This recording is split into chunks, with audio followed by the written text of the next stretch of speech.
Hello friends, welcome to VS Commerce Learning. See, I'm going to start accounting for partnership firms fundamentals. I shall cover all topics one by one. So in this video, I'm going to start with meaning and features of partnership.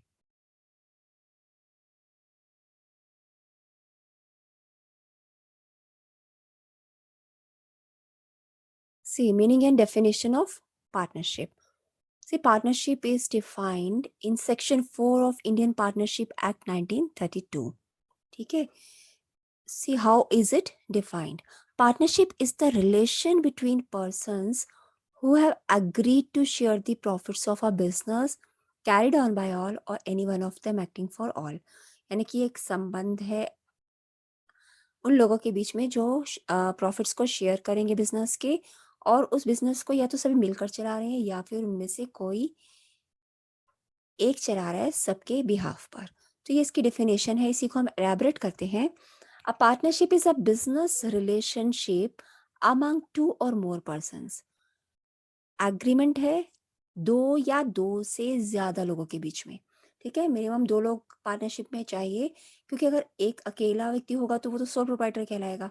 तो partnership के business को करने के लिए दो लोगों की जरूरत होगी. तो मिनिमम दो और मैक्सिमम 100 है, जो भी हम फीचर्स में देखेंगे कि मैक्सिमम दो से ज्यादा हो सकते हैं. ठीक है, to share profits and losses of the business carried on by all or any one of them acting for all. See, business में कैपिटल जो है सभी पार्टनर्स लगाएंगे. ठीक है, मान लो 3 पार्टनर्स हैं, कैपिटल तीनों पार्टनर लगा रहे हैं, प्रॉफिट्स एंड लॉसेस भी तीनों शेयर करेंगे. बट मैनेजमेंट जो है हो सकता है कि या तो तीनों मिलकर देख रहे हो या फिर एक पार्टनर जो है बी और सी के बिहाफ पर काम कर रहा हो. ठीक है, तो मीन्स क्या कहेंगे, carried on by all or any one of them acting for all. तो यहाँ पर ये सब क्या है, एक दूसरे के agents and principles.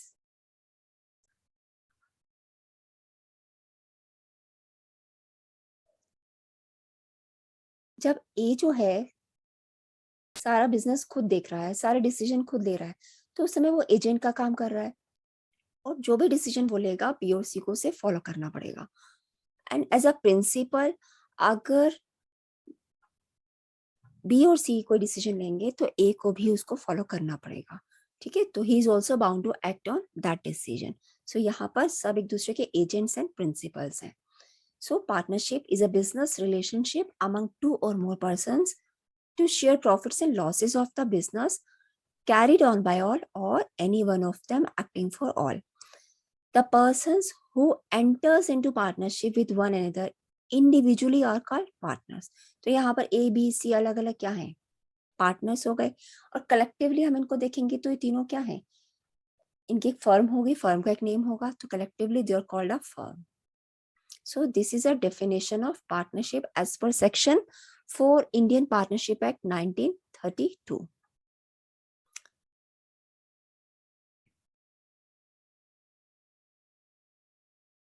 Now see its nature कि पार्टनरशिप ये कैसी एंटिटी है. Partnership is a separate entity but from the accounting view point. ठीक है, तो यहाँ पर अगर हमने बिजनेस एंटिटी कंसेप्ट किया हुआ है, जिसमें हमने देखा कि बिजनेस और owner both are separate, but sole proprietorship में हमने देखा कि वहां पर सेपरेट एंटिटी कंसेप्ट नहीं फॉलो होता. ठीक है, owner and business both are same. But partnership में भी ये सेपरेट एंटिटी है, बट अकाउंटिंग व्यू पॉइंट से. ठीक है, अगर हम लीगल व्यू पॉइंट से देखते हैं तो it is not a separate entity, क्योंकि कभी भी अगर फर्म को लॉस होता है, firm is not able to pay its liabilities, तो पार्टनर्स के प्राइवेट एसेट्स को यूज किया जा सकता है. So partnership is a separate entity from the accounting viewpoint but not from the legal viewpoint. So this is very important to know. And next thing is features of partnership. First feature is two or more partners, persons. मतलब there must be at least two persons to form a partnership. तो minimum दो partner होने चाहिए as per companies act 2013, और maximum जो है 100 होने चाहिए. And all such persons must be competent to contract. जो भी पर्सन बिजनेस कर रहे हैं वो योग्य होने चाहिए, कॉम्पिटेंट होने चाहिए. Competent means they should not be of unsound mind. उनकी मानसिक स्थिति ठीक होनी चाहिए. And they should not be disqualified by law. Law से भी वो डिस्क्वालिफाई नहीं होने चाहिए किसी भी वजह से. ठीक है. Then minor can also be a partner in the profits of the firm and not in the losses. Minor यानी कि 18 ईयर्स से कम का व्यक्ति भी पार्टनर बन सकता है, बट वो प्रॉफिट में हो सकता है, लॉसेस में नहीं. ठीक है. He can share the profits in the profits of the firm, और वो लॉसेस को शेयर नहीं करेगा. Then second feature is agreement. Partner के बीच में कोई डिस्प्यूट ना हो, इसलिए उनके बीच में एक एग्रीमेंट होना बहुत जरूरी है. वो एग्रीमेंट रिटर्न भी हो सकता है और ऑरल भी हो सकता है. तो रिटर्न एग्रीमेंट को हम पार्टनरशिप डीड बोलते हैं, and we shall cover it in the coming classes, coming videos. ठीक है. Written agreement among partners is known as partnership deed. Then third is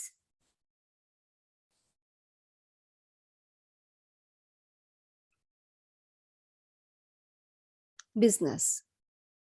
a partnership is established for a business. यानी कि अगर वो partnership कर रहे हैं तो उनके बीच में उसका एक पर्पस होना चाहिए कि कुछ बिजनेस उनको करना है, इसलिए वो पार्टनरशिप होनी चाहिए. Then profit sharing. There should be agreement among partners to share profits and losses of the business. यानी कि उनके बीच में जो एग्रीमेंट है, चाहे वो ओरल है चाहे रिटर्न है, तो वो एग्रीमेंट होना चाहिए कि वो कितने रेशो में प्रॉफिट्स और लॉसेस को शेयर करेंगे. Then last one is business can be carried on by all or any one of them acting for all. ये मैंने डेफिनेशन में भी क्लियर किया कि पार्टनर्स जो है एक दूसरे के एजेंट्स भी हैं और प्रिंसिपल्स भी हैं. यानी कि अगर कोई एक पार्टनर डिसीजन लेता है तो all are bound to act on that. ठीक है. तो और मान लो सभी पार्टनर जो डिसीजन लेते हैं तो उसको भी सबको फॉलो करना है. So they are acting as agents as well as principals. So these are the features of partnership. We have covered meaning and features of partnership in this video. In the coming videos, we shall cover next topics of accounting for partnership firms. I hope this is clear to everyone. Thank you.